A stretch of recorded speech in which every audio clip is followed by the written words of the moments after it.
बच्चों question number 12 से हम 15 तक करेंगे। इसमें 4 क्वेश्चन मैंने लिए हैं, इतने ही लिखे थे।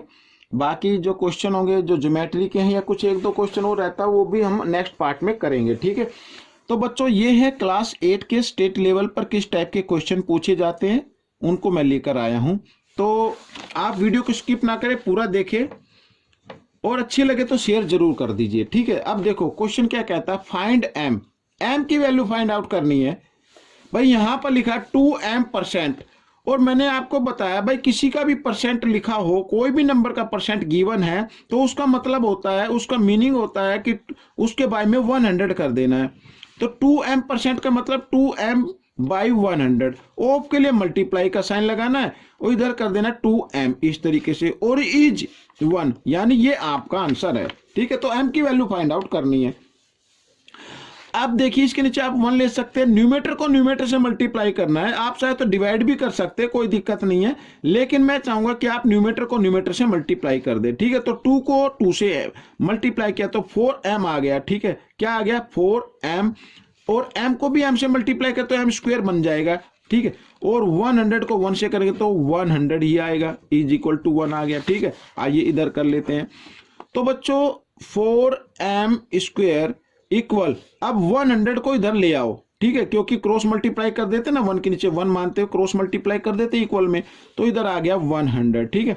अब 4 इधर मल्टीप्लाई में, इधर आकर ये डिवाइड में आ जाएगा, तो m² इज इक्वल टू 100/4। अब 100 को जब 4 से डिवाइड करेंगे तो 25 पे कैंसिल हो जाता है ये, तो ठीक है, m इज इक्वल टू 25। यहां पर स्क्वायर था, इधर आकर भी स्क्वायर रूट में कन्वर्ट कर देना है। तो बच्चों m की वैल्यू क्या आ गई, m की वैल्यू यानी 25 का स्क्वायर रूट क्या होता है 5, तो 5 आपका आंसर आ गया, ठीक है। आइए करते हैं नेक्स्ट क्वेश्चन, क्वेश्चन नंबर 13। अब क्वेश्चन नंबर 13 क्या कहता है, देखो a is equal to 4, b की वैल्यू है -3, और यहाँ पे लिखा a + b² - ab, ठीक है। तो आपको वैल्यू फाइंड आउट करनी है। चाहे तो आप इसको एक्सपेंड कर ले, इस फॉर्मूले को, यानी a + b² लिखा हुआ है। तो आइए करते हैं। तो a + b² का फॉर्मूला था a² + 2ab और प्लस b², ठीक है, और -ab यहाँ पर, और ये इधर तो ये आंसर दिखाना कोई दिक्कत नहीं है। अब देखो a² और -2ab और प्लस 2ab और -ab, यानी ये 1ab है, ठीक है ना, ये 2, तो 2 में से 1ab माइनस करेंगे तो 1ab बच जाएगा और प्लस b², ठीक है, ये आ गया। तो इस इक्वेशन पर आपको वैल्यू पुट कर देनी है, या आप डायरेक्ट भी पुट कर सकते हैं, कोई दिक्कत नहीं, डायरेक्ट भी आप पुट कर सकते हैं। अब a की जगह a की वैल्यू को पुट किया मैंने, यानी a² था तो 4² हो गया।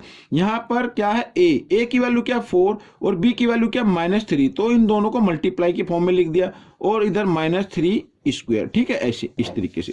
तो 4 को 2 टाइम्स मल्टीप्लाई किया 16 आ गया, और 4 3 जा 12, माइनस प्लस माइनस हो गया, -12 हो गया, और इधर -3 को जब 2 टाइम्स मल्टीप्लाई करेंगे तो क्या हो जाएगा, प्लस में हो जाएगा। तो 3 को 2 टाइम्स किया 9 आ गया, ठीक है, और 16 और 9 होता है 25, 25 - 12 यानी 13 आपका आंसर आ गया, ठीक है। तो ये क्वेश्चन आपका सोल्व हो गया है। अब बच्चों इधर देखो क्वेश्चन नंबर 14 क्या कहता है, ठीक है। अब देखो यहां पर कहता है an article of ₹1350 was sold at ₹1080, यानी आर्टिकल की कॉस्ट गिवन थी और उसको सोल्ड कर दिया गया 1080 रुपीज पे, यानी कम रुपीज में। तो उसे क्या मिल गया, डिस्काउंट मिल गया। यहाँ पर लिखा भी आगे how much % of discount was given on article, article पर कितने % डिस्काउंट गिवन है ये हमें फाइंड आउट करना है, ठीक है। अब सबसे पहले देखो ये मार्क प्राइस मान लीजिए, ये आप चाहे तो मार्क प्राइस लिख सकते हैं। मार्क प्राइस कितनी है, यानी 1350 रुपीज, और सेलिंग प्राइस क्या आ गई, उसकी सेलिंग प्राइस है 1080 रुपीज, ठीक है। तो डिस्काउंट कितना आया है, डिस्काउंट हमें निकाल लेना है। तो 1350 में से 1080 माइनस कर देना है, ठीक है। आइए माइनस कर लेते हैं। तो 0 का 0 आ गया यहाँ पर, तो 5 में से 8 माइनस होंगे, बोरो लेंगे 15, 15 में से 8 माइनस करेंगे 7 आ जाएगा, इधर रह गया 2, तो 2 का 2 आ गया, 1 से 1 कैंसिल हो गया। तो बच्चों इतने यानी 270 रुपीज का डिस्काउंट मिल गया, ठीक है। अब हमें बताना डिस्काउंट % कितना है, तो डिस्काउंट % हमें निकालना है। तो डिस्काउंट % निकालने के लिए बिल्कुल ईजी है, तो डिस्काउंट को रखना है ऊपर, ठीक है। डिस्काउंट किस पे मिला है बच्चों, 1350 पे मिला, ठीक है। ये मैं यहाँ पर लिख देता हूँ इस तरीके से, और इंटू 100% से हम इसको कर देते हैं multiply.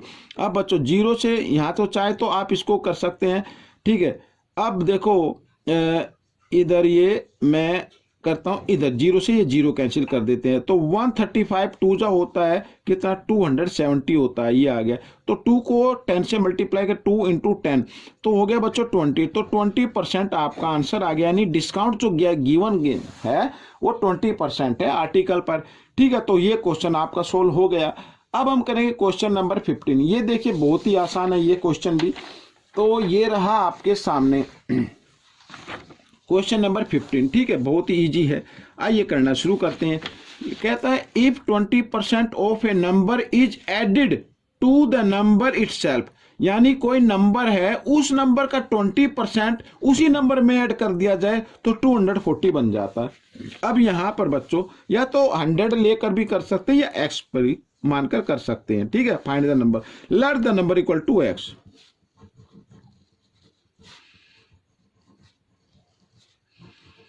Late the number equal to x, ये आ ले, ठीक है।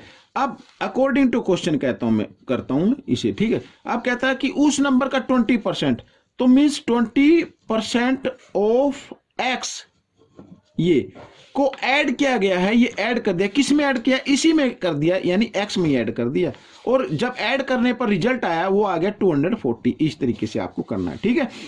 तो 20% मीन्स 20/100, ऑफ के लिए मल्टीप्लाई का साइन x और प्लस x, इसके नीचे आप 1 मान लीजिए, और 240 इस तरीके से कर सकते हैं, ठीक है। तो 20 को x से मल्टीप्लाई किया तो 20x आ गया बच्चों, बाई 100 आ गया, और इधर ये x बाई 1 और इक्वल टू 240। तो 100 और 1 का जब हम एलसीएम लेंगे तो 100 ही आएगा, ठीक है। साथ ही क्रॉस मल्टीप्लाई भी कर देना है, तो इधर 20x और प्लस 100x, ठीक है, इक्वल टू 240 आ गया। अब 100x और 20x को ऐड किया तो 120x बन गया, और इधर 240, 100 इधर डिवाइड में इधर आकर ये मल्टीप्लाई में आ गया। तो इस तरीके से कर सकते हैं।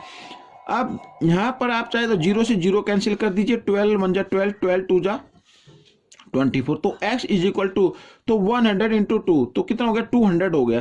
तो दैट मीन्स वो नंबर कौन सा, 200 है बच्चों। क्या नंबर है, 200। तो बच्चों ये क्वेश्चन आपका कंप्लीट हो गया है। बाकी के जो ज्योमेट्री के क्वेश्चन वो शायद मैं कल उनको अपलोड करूं।